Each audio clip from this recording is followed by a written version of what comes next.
So what is the difference between institutionally and systematically? So, you may have heard these terms used before, but what do they mean?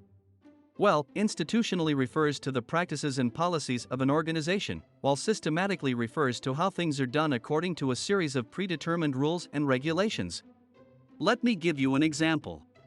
If a company has a policy to pay its employees on the first of every month, that's an institutional practice.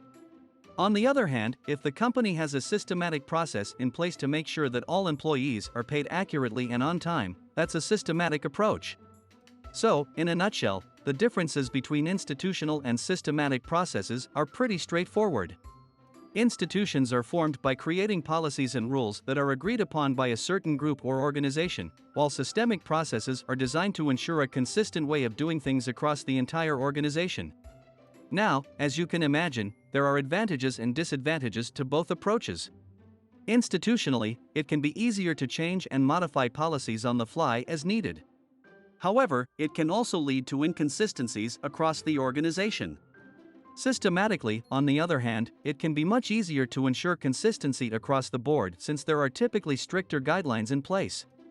Unfortunately, it can take longer to make changes if needed since it requires more oversight. At the end of the day, it really just comes down to finding the right balance. It's important to have institutional policies in place so that everyone is on the same page and knows what is expected of them.